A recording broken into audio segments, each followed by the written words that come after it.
Mentioning Roots, I believe that album came out 20 years ago this year. Yeah. So these kind of anniversaries, do they mean anything to you? Well, they do. It's a special thing. It's like it's like it commemorates a date, and the fact that we're still here doing it is very special. And I think it should be celebrated. And like for the Roots, I'm doing a thing with Igor. I'm playing the whole record with him. Starting after the Soulfly tour, we're gonna figure out. I think we're doing the U.S. first, and then we're coming to Europe with it. And we're gonna figure out some kind of visuals, like maybe some videos. We're gonna play with it with some kind of really cool backdrops. It's gonna be a special, night, special event. But playing the whole record, which is really, really cool. I never done that before. And well, Roots, we mentioned the first album you made with Sepultura. Roots was the last one you did. So how do you look back at that album? Because that time wasn't the happiest of times for you. Yeah, it was chaotic, but musically it was good. I think Roots is an excellent record. It's a very brave record. It's a very fearless record in terms of saying, we're gonna do this no matter what people say. We're gonna do it, and we did it, and it's like it's a huge risk, Not many bands take that risk, and we stick with our guns and put the album out. And I think it's a very interesting record because I think it's like the beginning of my experiences in world music, which I really love, and bringing metal, making metal different. You can combine, indigenous sounds and stuff with metal and make something cool with it, So I think Roots is like, the blueprint for all that. It's like the first one that was like that. We went to the Chavantes tribe and recorded with them, and it was killer. It was an amazing experience. Have you listened to any Sepultura albums since that came out after? No. Okay. Like a couple seconds of something, didn't care much for it. Because obviously Sepultura has been a big part of your life, and it's is it in a sense sad for you to look back at those times, or can you look at it with a happy memory? Yeah, I look at it as what we did up until Roots. I think was great, and I'm proud of it, and I think we left a big mark in the metal world, and we should be proud of it. And what happened. I think it could have been handled different. If it was today, I probably would have think of different ways to deal with the situation. But we were not prepared at that time, so we end up imploding. Yeah. But sometimes I also think it's fate. It was meant to be like that, So it's like, otherwise we wouldn't have Soulfly and other experience in music I had, like Killer BQ and Cavalera Conspiracy. So yeah, I think it's all meant to be, and I'm happy with it. I think I look back at with pride, and we did a lot of great things, but I'm still living today like this is like the dream that I had as a kid. It's like to live for music and do all this. I'm doing it right now. So for me, people say, "Oh, those are the glory days." For me, the glory days are now. To be still able to be able to do it and have fun with it, and enjoy it. I think that's the best thing you can do. Well, that's quite interesting because you mentioned all those other projects, Killer Be Killed, Cavalera Conspiracy.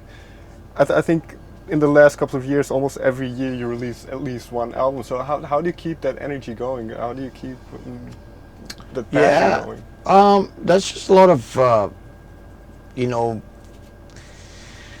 I like to work. I'm kind of a workaholic in that way, and especially it's been 8 years since I stopped drinking and taking drugs, and I quit everything. I'm a pretty extreme person, so if I'm gonna do drugs, I did all the crazy drugs. I did cocaine and pills and the crazy shit. When I drink, I didn't drink beer. I drink vodka. I like hard. I'm extreme. Right. So when I decided to quit, it was totally extreme. I'm quitting everything. I'm straight edge now. So, which was good. And then music became my drug. I realized that music is a drug and is a powerful drug, and playing live in front of people and getting that excitement that you get from the crowd is like a drug. And once you have a good show, you want to have another good show and another good show. It's like heroin. So it becomes like addictive. Exactly, So I decided to music be my drug, and because of that, I think had an effect on me that I became even more creative. That's why I ended up doing Killer BQ and Cavalera, and really, really inspired. Inspiration was really flowing out of me, and I think there's if you feel inspired and you have stuff to say and you have riffs to play, and you have ideas to put on the table, you should put it out. Because you never know. When it's gonna run out. And well, in that sense, then, do you notice a change in the type of songs that you wrote 8 years ago, right after you stopped using drugs? Was there a big change in your creativity? Well, I don't analyze myself that much, So I just really roll with it, I write exactly the same. I don't know what tunings I write on it. I go by ear, whatever sounds good. Later on, when we go in the studio, that we figure out this is in B, D, A, whatever, So when I'm writing, even today, I don't know what tuning I'm writing. I just, whatever sounds good to my ear. And I like challenging stuff. Killer BQ was very challenging because I had to do like melodic stuff, which I don't really do very much. So for me, it was very interesting because I listened to a lot of melodic stuff, Deftones and ISIS and Russian Circles and Mastodon, and I love these bands. And it's really, for me, it was really fun to go into that world a little bit and make riffs that are really melodic and people can sing on top of it, like Greg and Troy could sing on top of it. So for me, the Killer BQ album was a lot of fun. It was very, very, almost like a cleaning therapy. It felt so good to make this record. And Soulfly just been getting heavier and heavier through the years. That's just me. I like extreme stuff.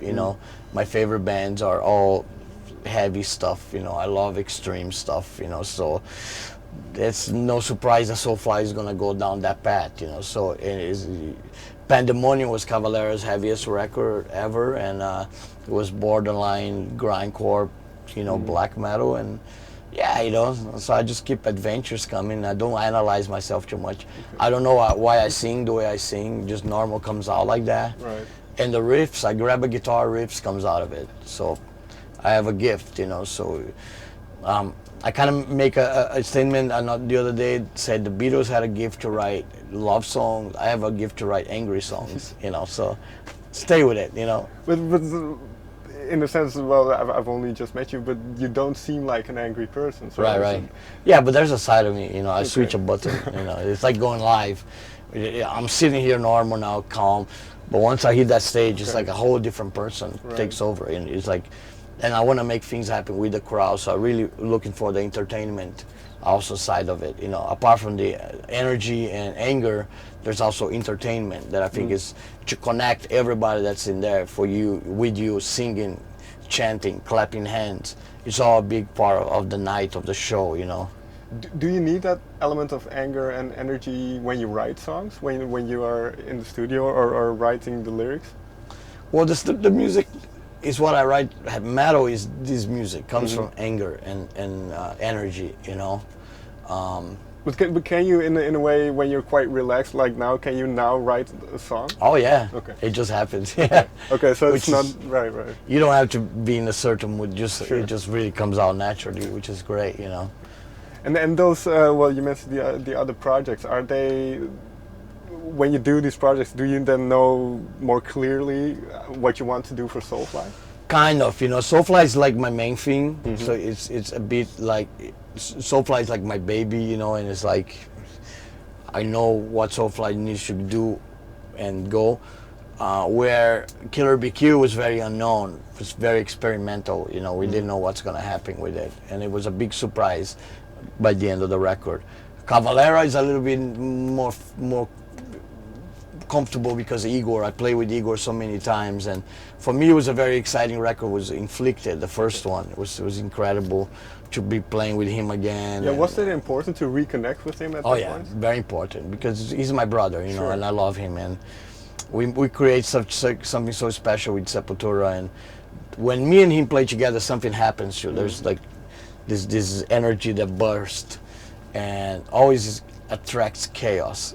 Was that right from the start when you reconnected with him? I believe it was 2006 or so. Yeah. So was it immediately that same chemistry you always had? Yeah, that's what was amazing. You know, musically speaking, was right there. It's like it never stopped. You know, and of course it took a little bit to get used to, you know, being around him again, but we pick it up quite fast, and then we decided to create Cavalera Conspiracy, which was a lot of fun, and we decided to do stuff like we wouldn't do with other bands, like over touring, and forced to do things that we didn't want to do. Like with Sepultura, there was a lot of things that we didn't want to do that was forced upon us. So we decided Cavalera is not going to have any of that. It's going to be stress-free, very fun, you know. You say forced upon you by who? By labels? Yeah, you know, labels, and the environment itself of success, you know, creates that. When Roots was a very successful album, you have to do a lot of stuff that you're not comfortable with, like some TV shows that was kind of stupid, I thought. You know, it's like, we did one in England that had our fans in cages. Wow. And I thought it was ridiculous. I didn't like it at all. You know, I was not happy with it. You know, so it's like, sometimes you got to do stuff like that you don't want to do it, you know, but comes with the success. So I think now that the pressure is off, we don't have that much pressure anymore. It's much more fun now to just be in metal and do what you love, you know. Right.